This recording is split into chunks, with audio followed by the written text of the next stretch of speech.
Assalamualaikum warahmatullahi wabarakatuh.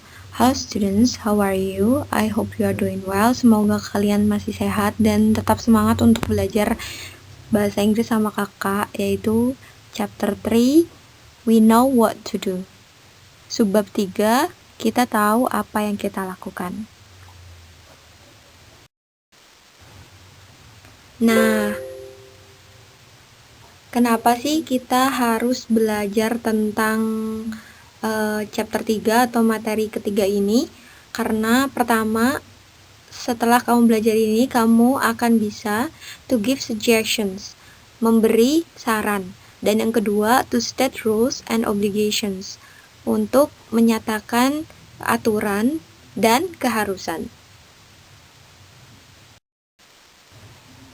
Nah, terus apa sih pembahasan atau 3 poin apa aja yang bakal kita pelajari hari ini? Yaitu ada obligation, keharusan, prohibition, larangan, atau suggestion, atau kalau dalam bahasa Indonesia itu saran. Tapi kalian juga harus mempelajari dulu subjek atau pelaku ya yang ada di slide ini atau halaman ini. Karena subjek ini akan selalu kita pakai saat pembelajaran kita nanti. Untuk 3 pembahasan yang akan kita pelajari. Ada I artinya saya, you artinya kamu, we artinya kita, they artinya mereka, she artinya dia perempuan, he artinya dia laki-laki, dan it itu untuk benda. Boleh untuk makanan, hewan, bangunan, nama tempat, dan lain sebagainya.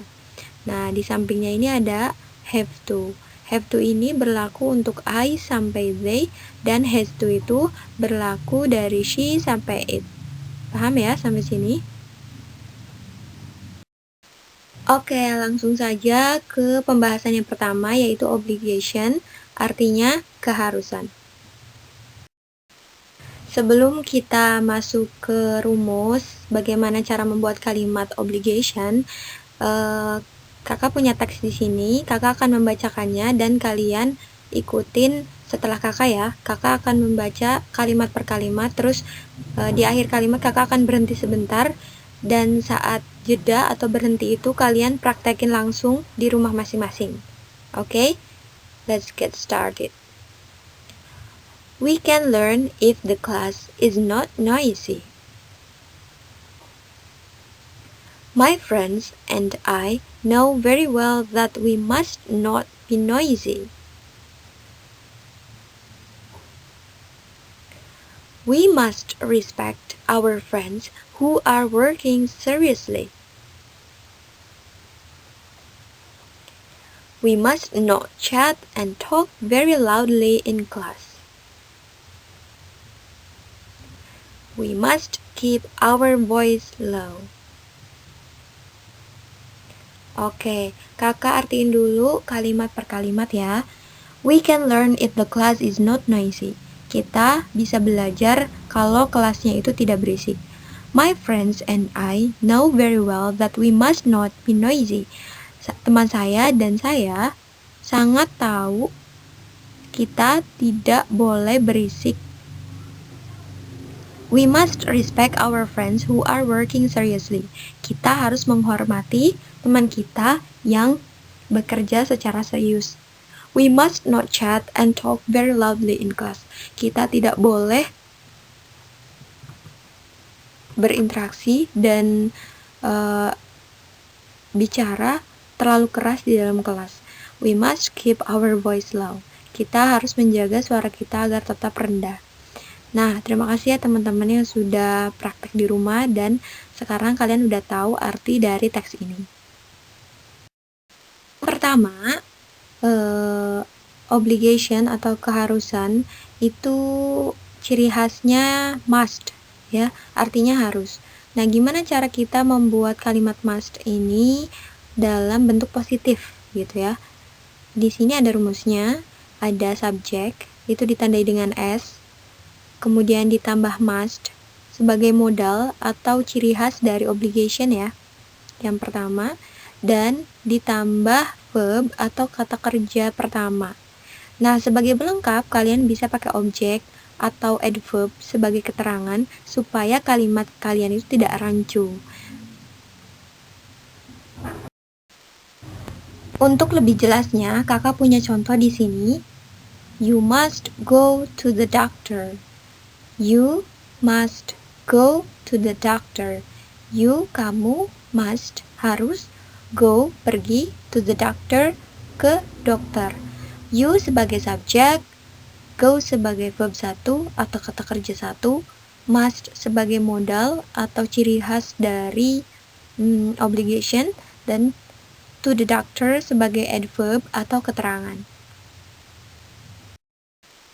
Nah, kemudian yang kedua dari ciri khas must ini, gimana kalau kita mau buat kalimat tapi yang negatif?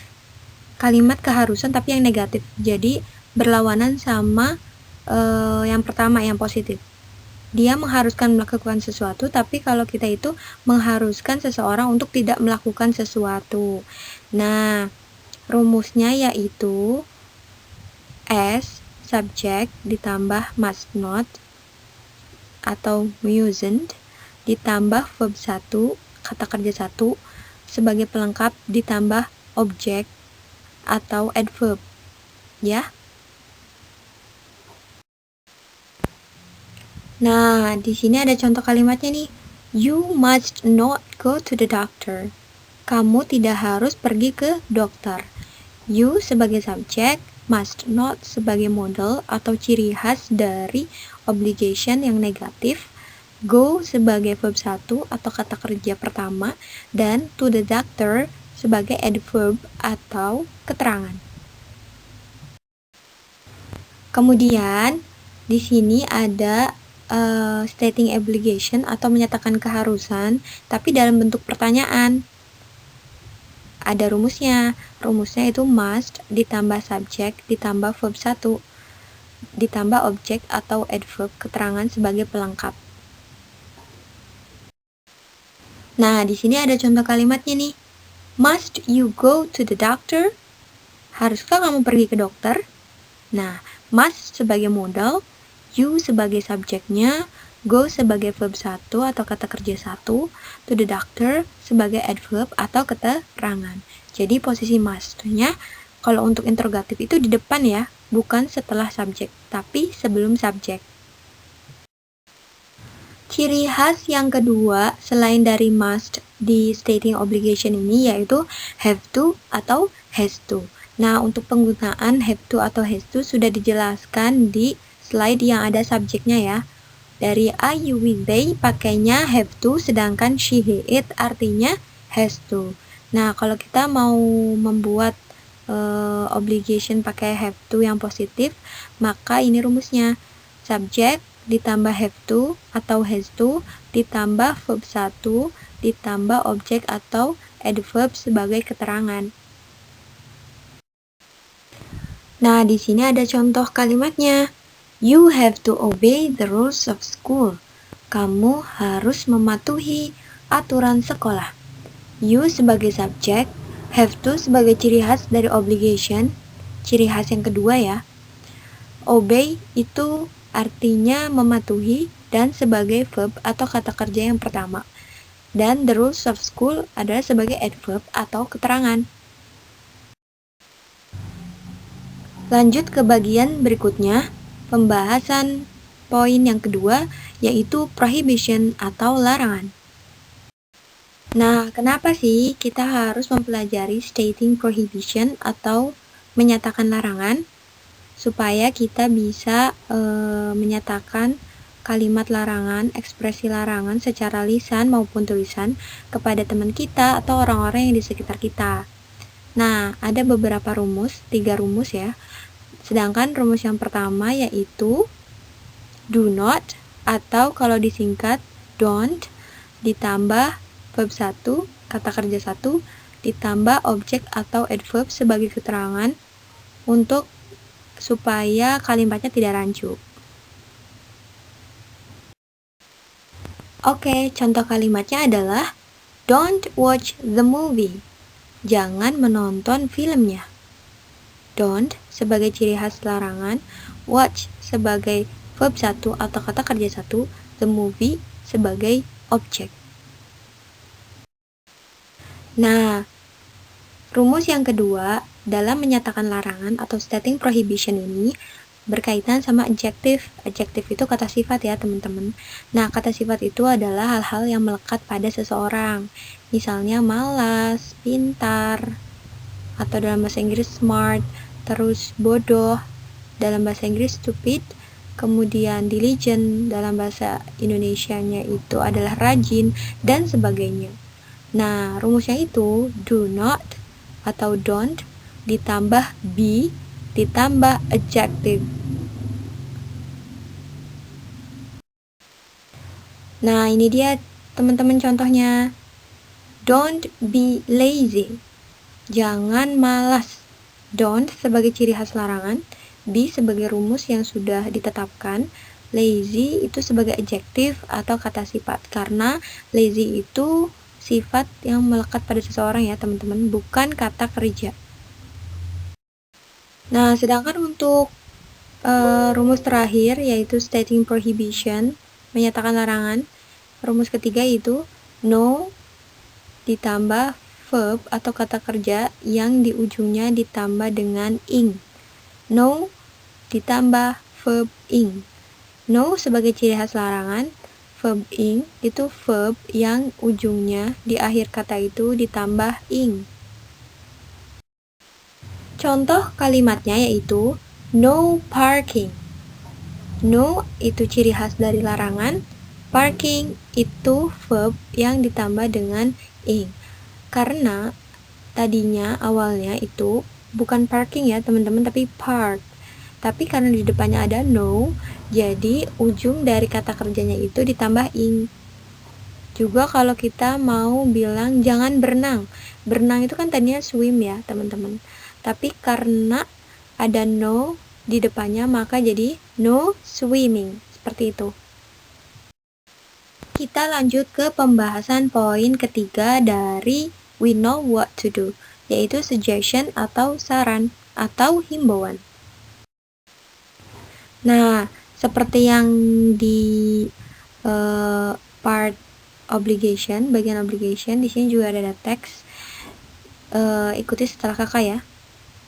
You should listen to more English songs. You should sing more English songs.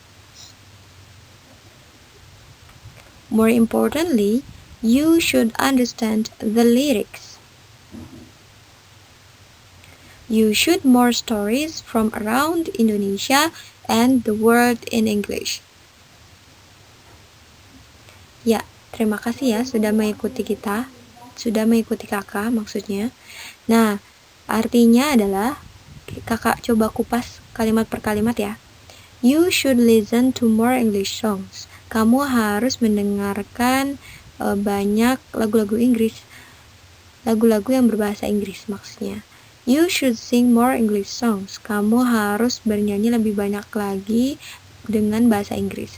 More importantly, yang lebih penting, you should understand the lyrics. Kamu harus paham liriknya. You should more stories from around Indonesia and the world in English. Kamu harus banyak mengetahui cerita dari Indonesia, sekitar Indonesia, dan dunia dengan bahasa Inggris. Nah, ada beberapa rumus nih. Tapi untuk suggestion ini atau saran atau himbauan ini ada ciri khasnya yaitu pakai should. Nah, kalau kita mau bikin kalimat should dalam positif itu kita pakai rumus subject ditambah should ditambah verb 1 ditambah objek atau adverb sebagai pelengkapnya. Sambil dibaca ya keterangannya yang ada di PowerPoint. Contoh dari rumus itu adalah you should go to the school. Kamu harus pergi ke sekolah. Keterangannya you sebagai subjek, should sebagai model atau ciri khas dari suggestion, go sebagai verb 1 atau kata kerja 1, to the school itu sebagai adverb atau keterangan. Nah, should di sini meskipun kakak bilang artinya harus, tapi bukan berarti orang yang menerima saran itu harus mengikutinya. Jadi kalau orang yang kita kasih saran itu mau mengikuti atau tidak, terserah dia. Should ini berbeda dengan must ya. Kalau must itu benar-benar perintah dan memang harus dilaksanakan gitu. Rumus yang kedua, kalau kita mau menyatakan saran tapi sarannya itu negatif atau seolah-olah tidak menyarankan ya.